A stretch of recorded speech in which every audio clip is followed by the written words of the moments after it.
আমি মনে করি নারী সুরক্ষা আমাদের অধিকার।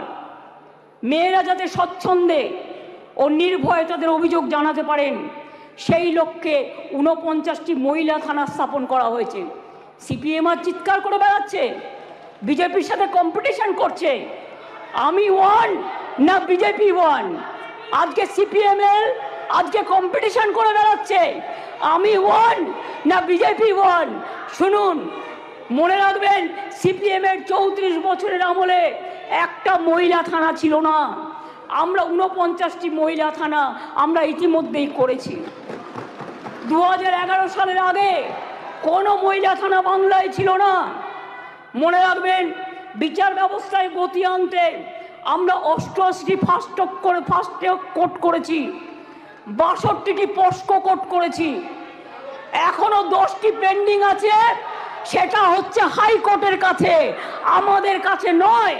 প্লিজ আন্ডারস্ট্যান্ড, হাইকোর্টকে বলুন এটা তাড়াতাড়ি করে দেওয়ার জন্য। এছাড়াও 52টি ডেজিগনেটেড কোর্ট রয়েছে, যাতে মহিলাদের বিরুদ্ধে সংগঠিত অপরাধের মামলাগুলো দ্রুত বিচার করা হয়, যাতে মহিলারা দ্রুত জাস্টিস পান, বিচারের বাণী যেন নীরবে নিভৃতে না কাঁদে। এটা এই সভা দলমত নির্বিশেষে সবাইকে বলে দিচ্ছি, সবাইকেই বলছি। কেন্দ্রীয় সরকারই বলছে বাংলাদেশের সারা ভারতবর্ষের মধ্যে কলকাতা সবচেয়ে নিরাপদ শহর। মনে রাখবেন, কলকাতায় উত্তরপ্রদেশে 7 লক্ষ নারী নির্যাতনের ঘটনা ঘটেছে, গুজরাটেও 5 লক্ষ নারী নির্যাতনের ঘটনা ঘটেছে। আর বাংলায় যারা রেকর্ড করেছে তারাও 1.5 লক্ষর কাছাকাছি আছে, কিন্তু সেখানে বিচার হচ্ছে, বিচার পাচ্ছে। বিচারে কোর্টে যদি কোনোটা আটকে থাকে সেটা কোর্টের দায়িত্ব তাড়াতাড়ি করার। মনে রাখবেন সেখানে Suvendu Adhikari, please Suvendu Adhikari, I request you not to behave like this. আপনাকে শোভা পায় না। সর্বশেষ তথ্য বলছে দেশের প্রতি লক্ষ মহিলা জনসংখ্যায় যেখানে 4.5টি ধর্ষণের ঘটনা ঘটে, সেখানে বাংলায় হার 2.3। তাও আমি মনে করি এটা একটাও হওয়া উচিত নয়। রাজস্থান, হরিয়ানা, মধ্যপ্রদেশের মতো রাজ্যগুলোতে এই হার বাংলার কয়েক গুণ বেশি। বাংলার নামে যারা কুৎসা করে বেড়াচ্ছেন তাদের বলি, ধর্ষণের সবচেয়ে কম ঘটনা ঘটেছিল কলকাতাতেই, 19টি শহরের মধ্যে মাত্র 2টি, সর্বভারতীয় গড় 6.7। তাও আমি একটি ঘটনাও সমর্থন করি না। আমরা দ্রুত প্রচার চাই, আমরা শাস্তি চাই, ফাঁসি চাই। তারপরেও বাংলার নামে কুৎসা করে যাচ্ছে। এদের মতো নির্লজ্জ কুৎসাকারীদের আমি বলি, এটা করে আপনারা আরজিকরের ঘটনার বিভৎসতাকে কমিয়ে দিচ্ছেন, এটা বোঝানোর জন্য যাতে আপনারা লাইনটাকে বেলাইন করেন, ট্রেনটাকে ডিরেল্ট করেন।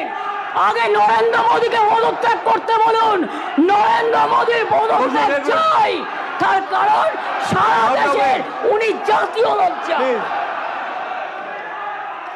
আমরা স্যার অমানবিক ঘটনা নিয়ে ওরা রাজনীতি করে, বিচার চায় না, ভারতীয় নয়। সেই কারণেই দ্রুত বিচারের জন্য ভারতীয় ন্যায় সংহিতার কয়েকটি ধারায় সংশোধন করে আমরা ধর্ষণের ঘটনার অপরাধে প্রমাণে সর্বোচ্চ মৃত্যুদণ্ডের সাজা প্রস্তাব করেছি। ন্যায় সংহিতা একটা নতুন আইন 64/1, 64/2, 66, 70 এবং 71 নম্বর ধারার ক্ষেত্রে সংশোধনী এনে এই ধরনের অপরাধ প্রমাণে সর্বোচ্চ মৃত্যুদণ্ডের বিধান আনা হয়েছে এই বিলে। ধর্ষণ বা যৌন নিগ্রহের শিকার কোনো মহিলা বা শিশু পরিচয় কোনোভাবে যেটা প্রকাশ্যে না আসে, আগে তো বিলটা পাস হোক, তারপরে তো রাজ্যপাল সই করলেই এটা হয়ে যাবে রেজাল্ট।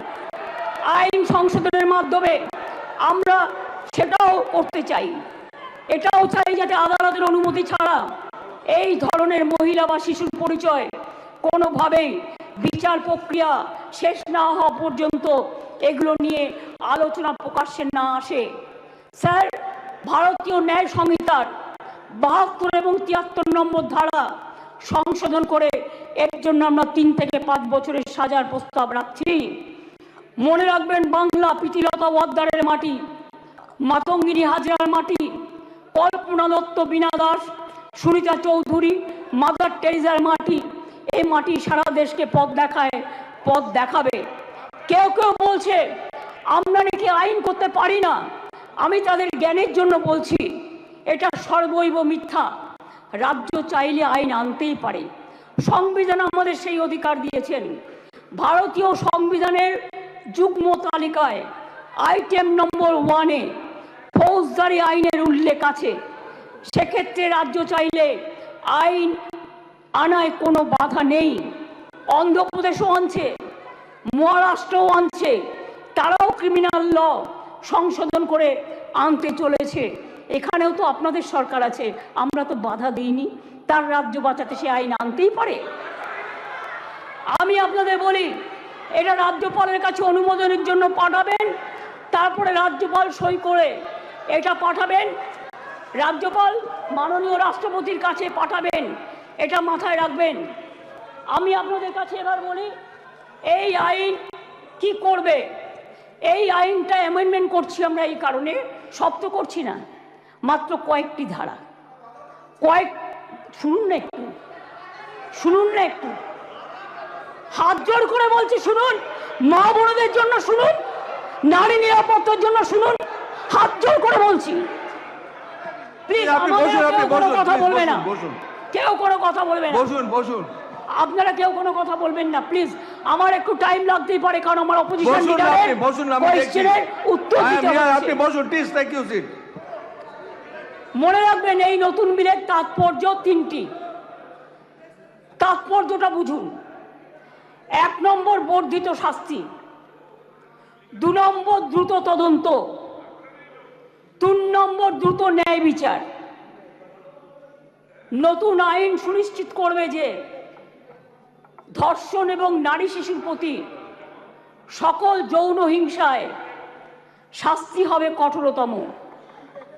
ভারতীয় ন্যায় সংহিতা এবং পস্কো আইনে এসব ক্ষেত্রে যে শাস্তির কথা বলা আছে তা আমাদের আইনে উল্লেখযোগ্যভাবে বৃদ্ধি করা হয়েছে। ধর্ষণ ও গণধর্ষণের ক্ষেত্রে ভারতীয় ন্যায় সংহিতার যে শাস্তির কথা বলা হয়েছে 10 থেকে 20 বছরের সশ্রম কারাদণ্ড এবং ক্ষেত্র বিশেষে যাবজ্জীবন সশ্রম কারাদণ্ড।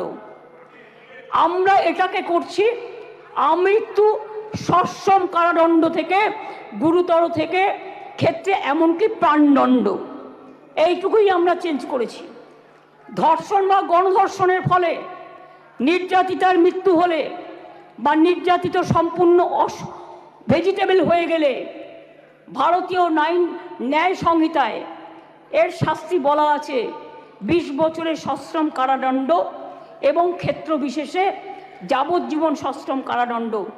আমরা এটাকে করেছি প্রাণদণ্ড ও জরিমানা। এ প্রসঙ্গে বলি, এমনকি আর্থিক জরিমানার কথাও বলা হয়েছে, যে ধর্ষিতা বা নির্যাতিতার চিকিৎসাগত অথবা তার নিকট আত্মীয়ের সামাজিক ও মানসিক পুনর্বাসনেও সেটা সহায়ক হয়। অ্যাসিড আক্রমণের ক্ষেত্রে অনেক সময় দেখবেন মেয়েদের অ্যাসিড ছুঁড়ে মারে। অ্যাসিড আক্রমণের ক্ষেত্রে ভারতীয় ন্যায় সংহিতার এর শাস্তিতে বলা আছে 10 বছরের সশ্রম কারাদণ্ড, ক্ষেত্র বিশেষে যাবজ্জীবন সশ্রম কারাদণ্ড এবং ফাইন। আমরা এই শাস্তি বাড়িয়ে করেছি, আরজি করার জন্যই তো এটা হচ্ছে, আমৃত্যু কারাদণ্ড এবং ক্ষেত্র বিশেষে প্রাণদণ্ড। দ্রুত তদন্ত করবার জন্য অপরাজিতা টাস্কফোর্স নামে এই আইন পাশ হয়ে গেলে একটি বিশেষ পুলিশ বাহিনী তৈরি করা হবে। এই ধরনের অপরাধের দ্রুততম তদন্তের জন্য প্রাথমিক রিপোর্ট আসার পরে 21 দিনের মধ্যে তদন্ত সমাপ্ত হবে। খুব ব্যতিক্রমের ক্ষেত্রে বড় জোর 15 দিন পর্যন্ত তদন্ত সীমা বাড়ানো যেতে পারে। শিশুদের জড়িয়ে কোনো অপরাধ সংগঠিত হলে সাক্ষ্য সংগ্রহ হবে 7 দিনের মধ্যে। দ্রুততম বিচারের স্বার্থে বিশেষ আদালত তৈরি হচ্ছে। চার্জশিট জমা দেওয়ার 30 দিনের মধ্যে ট্রায়াল শেষ করতে হবে। দ্রুততম বিচারই নির্যাতিতার মানসিক স্বাস্থ্য পুনরুদ্ধারের পক্ষে শ্রেষ্ঠতম পদক্ষেপ। আমি এখনো বলি যে আমরা নির্ভয়া ফান্ডের যে টাকা এসেছিল তাতে 60% কেন্দ্র দেয়, 40% আমরাও দিই। ইতিমধ্যেই আমরা এখনো কেন্দ্রের কাছ থেকে যা আমরা পেয়েছি 108 কোটি 79 লক্ষ, তার মধ্যে 81 কোটি 82 লক্ষ টাকা আমরা পেয়েছি, যেটা প্রাপ্য ছিল। অর্থাৎ কেন্দ্রের কাছে এখনো 26 কোটি 97 লক্ষ টাকা বাকি আছে।